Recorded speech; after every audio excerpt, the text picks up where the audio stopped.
Okay, last time we talked about particle statistics, and that helped us realize why a collection of electrons is a much higher energy than we would have thought of. And now what we want to do is combine that with band theory, which explains why we have metals, insulators, and semiconductors, and try to figure out a decent model of a metal, a free electron metal, where basically we're going to ignore the fact that the electrons interact with each other and just use what we know so far. Now, band theory was very good at explaining metals, insulators, semiconductors. The prize is complexity. So we're not really in a position right now to come up with a band theory model of a metal or a semiconductor and do the full problem. So we want to kind of take what we know about statistics, what we know about individual particles, and appeal to band theory and come up with sort of a compromise model that will be more physically transparent. So we can understand a lot with this free electron picture. But in the next lecture, what we'll do is figure out how to merge this with band theory and come up with something a little better. Now, the idea is that we have outer electrons that are weakly bound, and therefore relatively mobile to move around the crystal. Now, when we thought about that in terms of band theory, our model was we had interaction between electron and atoms on different sides, but we limit that to neighbors. So an electron on this side could interact with a neighboring atom on one side or the other in one dimension, but farther away we neglected it. So basically the electron hops one side forward and one side back, and that's how it propagates through the crystal. When we did that, we came up with energy bands that looked something like this. We look at energy as a function of the wave vector. The energy band looks something like that. Now, if you recall, the energy band was something like E naught minus, let's say, A cosine Ka. Now, the free electron, on the other hand, we know that for a free particle, the energy is h bar squared k squared over 2m. We're identifying that as p squared over 2m. This is entirely kinetic energy if it's a free particle, meaning p is h bar k. Now, how do we make these two things look alike? Well, one, qualitatively, what we want is E to be quadratic in k. And that's got to be roughly true. Anything that's concave up, if we zoom in close enough, if it's an even function concave up, it's going to look like a parabola. Close enough. Well, if we think about small Ka, and look at this, cosine Ka is something like 1 minus k squared a squared over 2, remember your Taylor series, meaning E of k is indeed going as k squared. Now, the constants are not going to be exactly the same. So here we've got h bar squared over 2m as our overall constant. Here, clearly it's going to involve the lattice spacing, this constant A, which is the coupling between neighboring atoms, basically how much you gain by bonding. So what we end up doing is saying, this does look like E is on the order of k squared, meaning it looks like a free electron, but clearly it's not, none of the constants match up, we still have an electron interacting with neighbors. So what we do is merge the two and say, this would be the same if we just said, let m star be a reduced mass, and roll all of the interactions into just a new constant and say this is E is h bar squared k squared over 2m star. So all the effects of the interaction, this constant A, the lattice spacing, all of that is rolled into just saying, what if it just behaved like the mass was slightly different? So the idea is the dispersion relationship, how E varies with K and how E varies with momentum, is just like a free electron, but if you hit it with a given force, it might be a little bit more sluggish or a little bit more easy to move than an actual free electron. So the idea is the effective interactions, either favorable or unfavorable, can be rolled into pretending the thing just has a slightly different mass. And as crazy as that is, one, it works super, super well. And two, we'll actually be able to derive that much more rigorously in one of the next lectures. So anyway, what we're going to do then is say the effect of the interactions are going to be rolled into that constant, and treating the thing as a free electron is not bad so long as we're near the bottom of that band. Now, this turns out to be a very, very good approximation, this free electron model, if you're talking about anything related to conductivity. Thermal conductivity, electrical conductivity, and so on.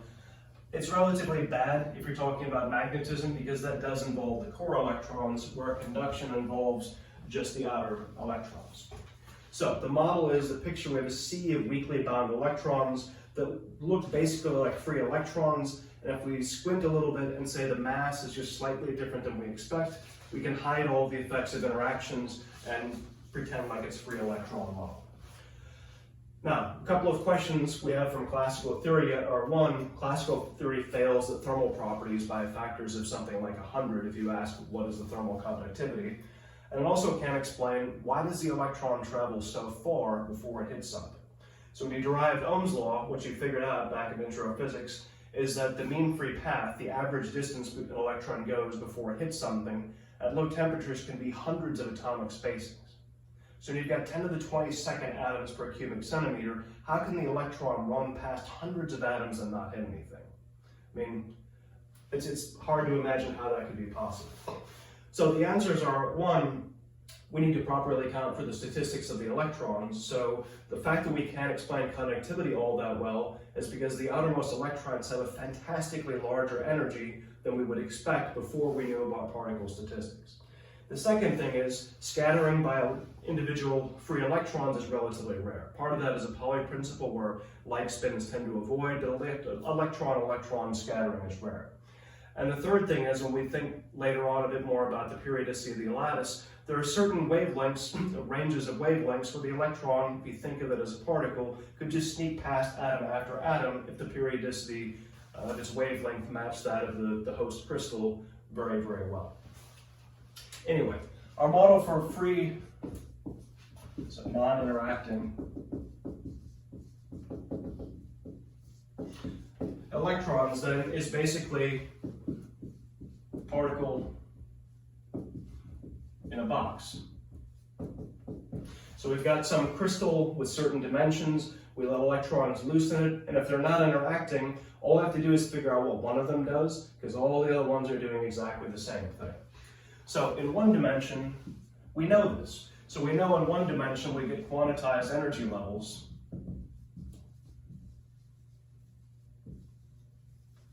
where the energy is h bar squared k squared over 2m, still purely kinetic, it's a free electron, there's no potential energy, and that was given by h squared n squared over 8m L squared, where L is the width of the box. As in one dimension, you've only got a width. We have that awkward thing where we involve both h bar and h, which is just sort of hideous, now that we're not used to combining them. But if we do this in 3 dimensions, it would be a cube of side L. Really qualitatively nothing changes. Instead of having just a k, we've got a k along x, y, and z. And if it's a cube, they all end up being basically similar.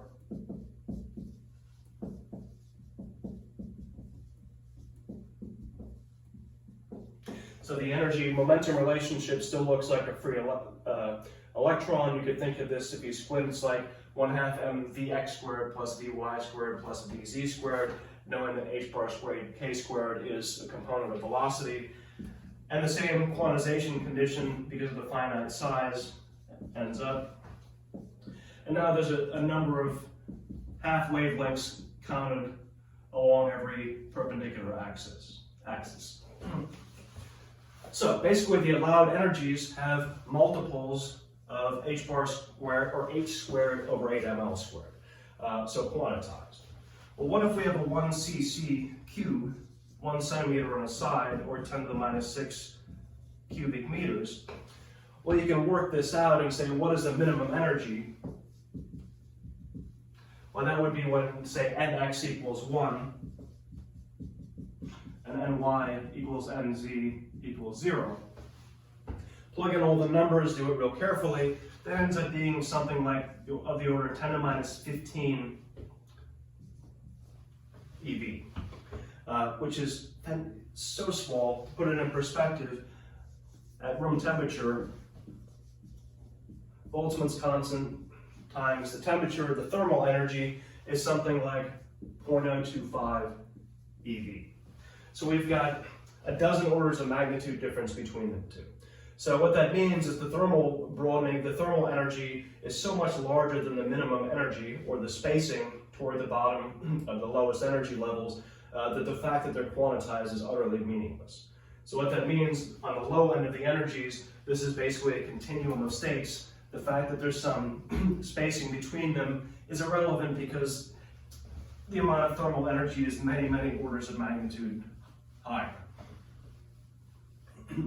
Now you might say, well, okay, but when you get to higher energies, fill up more electrons, maybe that's the case. But we'll know later that the maximum energy for whatever electrons in metal is, say, something like 3 electron volts, if we want to be conservative. Then, if nx squared is ny squared is the same as nz squared, then at E max, nx is something like 10 to the 7th. So we fill up 10 to the 7th individual states for each direction. The next lowest level would be just subtracting 1. And the difference between these two is still only on the order of 10 to minus 7th eV, which is still, again, 5 orders of magnitude, over 100,000 times more than the thermal energy, which is really a distribution. So it means that the range of energies the electrons have just by existing at this temperature spans 100,000 different energy levels spaced out around the maximum energy. So the fact that there are discrete levels is utterly meaningless. So it means we have a continuum of states effectively. With the exception, remembering back to band theory, there can be certain energy ranges where it's simply not allowed at all. That doesn't change. We can still have these energy gaps. Now, the next thing we're going to want is, if we remember back to particle statistics, to figure anything out, we need the density of states. Or how many states are in the interval E to E plus dE. Well, first of all, let's say let n squared be nx squared plus ny squared plus nz squared. To figure out how many states there are, we really have to say at some energy E, how many possible values of nx, ny, and nz in combination, square them all together, give you up to that possible energy. So there are only so many combinations. So if we said the maximum energy, it'd be like saying there's some maximum value of n squared that corresponds to E, because we know in the free electron in a box model, E and n squared are strictly related. So for maximum energy, there's a maximum value of n squared, which means there's only certain combinations of those 3 that can work. And they have to be integers. They're integers indexing numbers of half wavelengths. So if we think about this, then what n is really a vector to a point nx, ny, nz. We think about it abstractly and just say forget the n's, it's like x, y, z. Then we're looking at something like this, nz. And every state then in this coordinate system is a lattice point.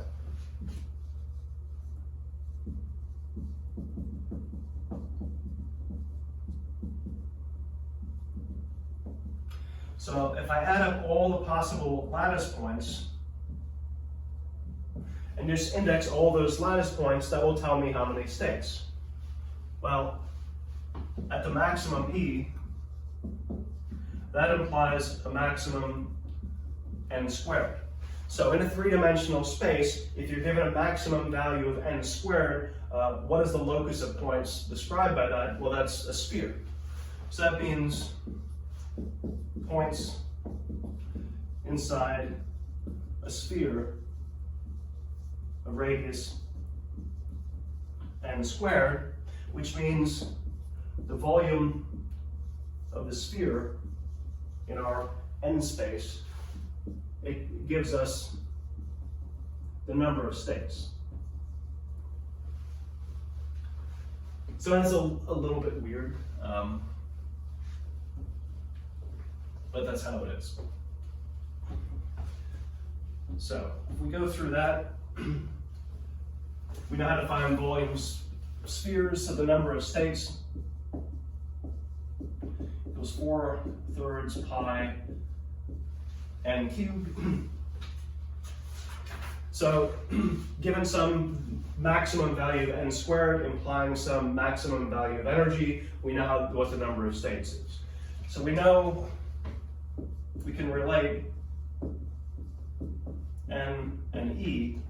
So what this becomes is 4 pi over 3 n cubed is 4 pi over 3 times 8. If I invert the expression for a three-dimensional box, looks like that.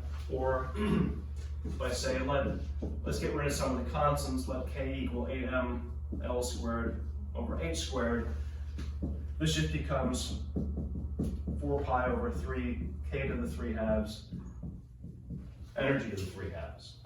So this is the states up to energy E, let's say the number of states up to energy E. What we want is the number in the interval between E and E plus dE. So what we want is the number in E plus dE minus the number in E, which is just going to be 4 pi over 3. We can factor out the k to the 3 halves, not 3/3, 3 halves.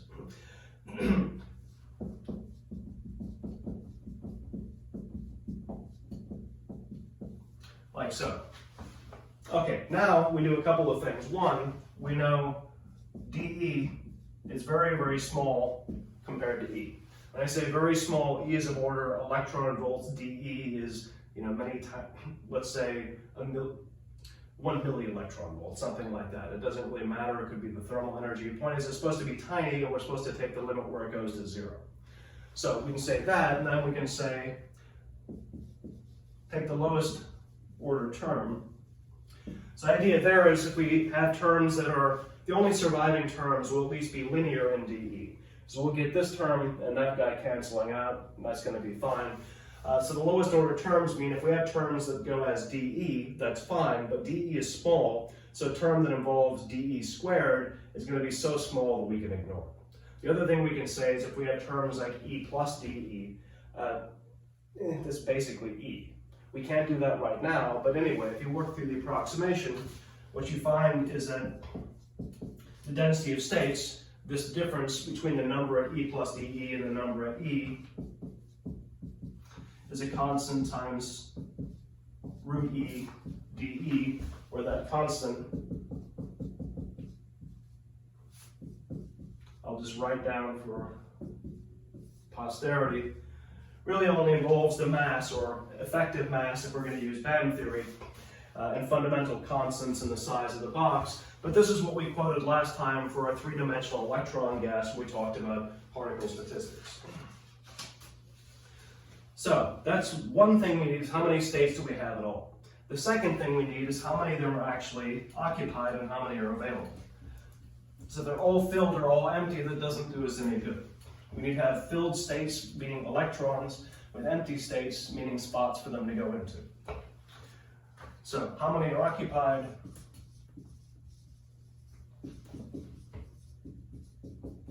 Well, that's our Fermi-Dirac distribution from last time.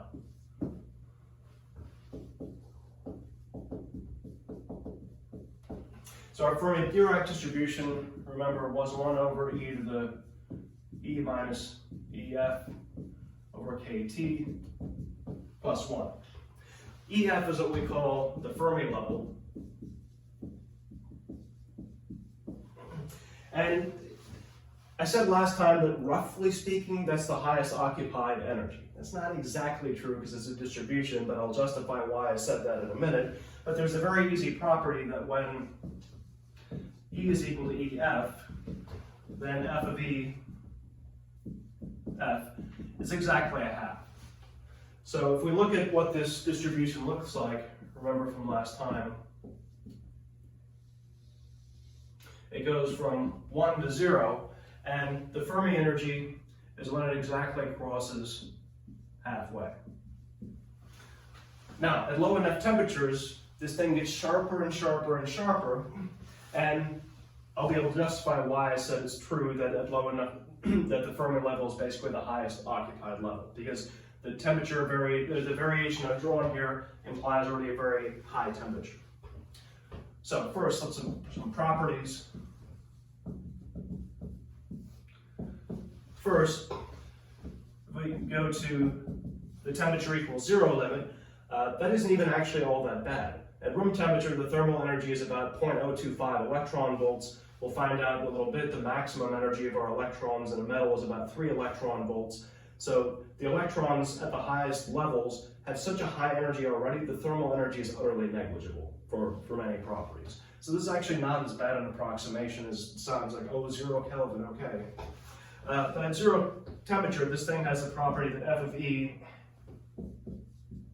equals 1 for E less than EF, and F of E equals 0 for E greater than EF. Meaning, basically, it's a step function.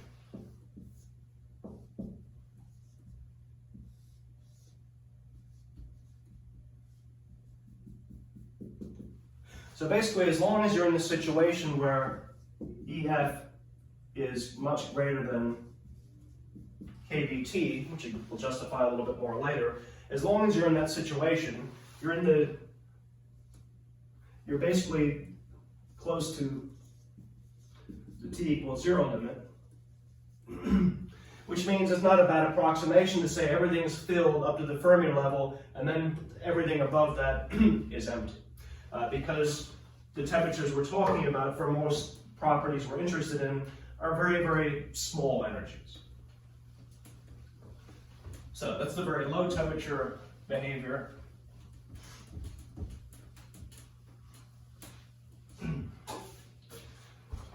Now, the total number of states we should look at, and still in the T equals 0 limit because it's convenient, well, that would be integrating from the lowest to the highest energy, the density of states over that energy range, and that would have to be the number of electrons per unit volume times the volume of our box, which we know is L cubed. So we know what that thing is. If we work this out, we can reverse everything and say the Fermi level has to be h squared over 2m, 3n over 8 pi to the 2/3 power. So in other words, the Fermi energy, the highest occupied level, does scale as the number of electrons per unit volume, which makes sense. If we add more and more electrons per unit volume, we're filling higher and higher and higher states, so the highest occupied level has to be a little bit higher. Now, with the curious part, if these were bosons, and we didn't have the Pauli principle to worry about, for a boson, the Fermi level is just, well, the Fermi level, they're not fermions, would just be 0 at T equals 0. They will all just go to the lowest state because they can, there's nothing stopping them. So that's sort of the crazy part, and if we look at the numbers for some different metals, so alkali metals like lithium and sodium, and common metals like copper, silver, or aluminum, and say what is the Fermi energy, NeV, remembering our ballpark numbers, kT at room temperature is about 0.025, or about a 40th of an electron volt. Lithium is about 4.7 electron volts. Sodium about 3.1, that's where our ballpark maximum energy of 3 electron volts came from. Copper, more like 7, silver 5.5, and aluminum nearly 12 electron volts. So what that means is these electrons have an enormous energy, even near zero temperature. So that has profound implications for the transport. So instead of thinking that electrons in a crystal are running around with this sort of sluggish thermal energy, no, they're zipping around at a fantastic speed. So if we said, if these are free electrons, the energy is all kinetic. Well, if that's the energy of the highest electron, we can say then the Fermi energy would be a half mvf squared. That would be the velocity of the highest filled states. Again, we're treating the electron as a particle that's going to turn out to be okay. Well, if you work this out, the velocity is something like 10 to the 6th meters per second for these metals. That's insane. The thermal velocity would be orders and orders of magnitude smaller than that. So what we need to do next, what we're going to is figure out how to use that for transport. All right, so that's the zero temperature limit. We'll run through a couple more properties of how this works, but that already tells you a lot about conduction and why scattering of electrons is such a big deal. The second thing, if we're well above the Fermi level, meaning E minus EF is a decent amount bigger than KT, then we can approximate the Fermi Dirac function as being approximately e to the minus E minus EF over KT, which is exactly the Maxwell-Boltzmann distribution. That is for large enough energies for electrons that somehow do get promoted to be well above the Fermi level, they behave with the same statistics as an ideal gas. So in other words, we can more or less treat them as just independent little particles running around like we did for the ideal gas. So the gas of electrons looks like an ideal gas well above the Fermi level. Well below, so I mean EF minus E is greater than KT. We can do a similar approximation and say that the distribution function, which is again the probability a state is occupied at some given energy, is 1 minus e to the E minus EF over KT. Well, if E minus EF is large compared to KT, then this is very small. And what that means is the probability of occupation is nearly 1. All right, so let's sketch what we mean by all this and finish it up.